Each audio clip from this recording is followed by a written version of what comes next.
मदालसा ने यही तो बात कही, शुद्धो से बुद्धो से निरंजनो से संसार माया।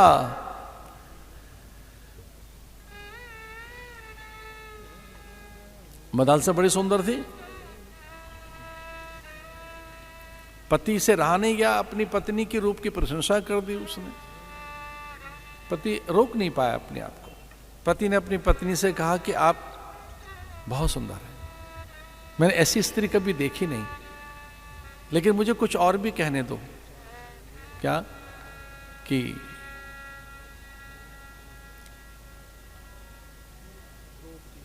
पत्नी की प्रशंसा करते हुए, मदालसा की प्रशंसा करते हुए पति ने कहा आप बड़ी सुंदर हैं। अपनी पत्नी की प्रशंसा कर रहा था वो, लेकिन उसने कहा मुझे और भी कुछ कहने दो। सकुचा गई मदालसा, कहने लगी और क्या कहना है देव, कि न केवल आप सुंदर हैं, आप गुणवान हैं, प्रज्ञावान हैं, आप प्रज्ञावती हैं, ओजोवती हैं, विद्यावती हैं। आपके पास जो अप्रतिम विद्या है, आपके पास जो अप्रतिम ज्ञान है, वो मैंने देखा नहीं कभी। आपकी जो रितंभरा है, आपकी जो प्रज्ञा है, वैसी मैंने कभी नहीं देखी। मैं धन्य हूं कि आपका पति हूं, ये मेरा भाग्य है। जब से आपके साथ मेरा विवाह हुआ है, मुझे भय कभी छुआ नहीं, मुझे भय नहीं सताता है, मैं दुख नहीं जानता क्या होता है, मुझे कोई पीड़ा नहीं होती है। मैं ऐसा मानता हूं कि आप महादेवी हैं, आपकी प्रज्ञा, रितंबरा, ये जो ब्रह्मरिता है आपकी, जो मेधा है, एक विलक्षण आप में जो ज्ञान सत्ता है, इसके कारण मैं कितना निश्चिंत हूं। तो मुझे कहने दो, केवल आप सुंदर नहीं हैं, प्रज्ञावान भी हैं, प्रज्ञावती हैं, गुणवती हैं, ओजोवती हैं, ब्रह्मवादिनी हैं आप। जब से मेरा आपके साथ विवाह हुआ है, मुझे पता नहीं कि भय क्या होता है, दुख क्या होता है, अशांति क्या है, उद्वेग क्या है। मेरा मुख मिलान कभी नहीं हुआ, चित्त मेरा शांत कभी हुआ नहीं। निसंदेह आप विद्या संपन्ना हैं, सुशीला हैं, आप निसंदेह महादेवी हैं, महादेवी हैं। राजा था, अब राजाओं में कोई एक आध तो दुर्गुण होता ही है। अपने दुर्गुण के वशीभूत उसके मुंह से एक बात और निकल गई अपनी पत्नी से, पत्नी के लिए। बड़े आदमी में एक गुण ये कुछ होते हैं, एक आदमी दुर्गुण तो होता ही है किसी बड़े आदमी में, और वो राजा में भी था। तो राजा ने अपनी पत्नी से कहा कि मैं बहुत प्रसन्न हूं, तो कुछ मांग लो मेरे से, मैं बहुत प्रसन्न हूं, कुछ मांग लीजिए मेरे से।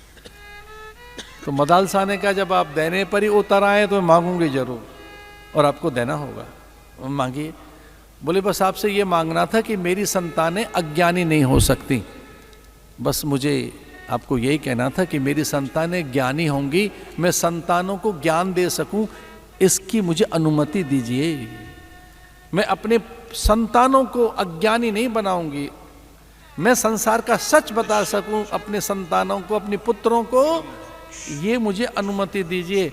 और राजा ने कहा बिल्कुल प्रसन्न, अपने बच्चों को अज्ञानी हम क्यों बनाएंगे। और जैसे बालक हुआ वो ज्ञान देने लगी, शुद्धोषी बुद्धोषी निरंजनोषी, तो शुद्ध बुद्ध नित्य चैतन्य है, तू देह नहीं, मन बुद्धि चित्त चेतना गुण धर्म प्रकृति स्वभाव नहीं, तू शुद्ध आत्मा है, प्रसन्न आत्मा है। और अपने पुत्रों को इस प्रकार से ज्ञान देकर उन्हें निर्द्वंद कर दिया। तेजो वारि मृदाम विनिमयो, अद्भुत ज्ञान। धामना स्वेन सदा निरस्त कुहकम सत्यम परम धीमहि। ये जो कुछ दृश्य है ये बदलते रहते हैं, ये सब रस है, रंग है, रूप है, ये सारे के सारे रस हैं, ऑल केमिकल्स, ये सारे के सारा द्रव्य है। इन द्रव्यों से आकार प्रकार बदलते रहते हैं, ये तू नहीं है। जैसे मैं निवेदन कर रहा था कि आपके सर में दर्द होता, आप में तो दर्द नहीं होता ना, आपका मन दुखी, आप तो दुखी नहीं है, आपको दुख नहीं हो सकता अगर ये ज्ञान आपके पास है। तो वो शरीर को चोट लगेगी, आपको नहीं होगी। आप औषधि कीजिए, आप उससे पृथक सत्ता हैं। आप निष्ठुर हो जाएंगे, निर्मम हो जाएंगे, तो पत्थर जैसे हो जाएंगे, ऐसा नहीं है। पता लग जाएगा आप में आवरण क्या है, आप हैं क्या।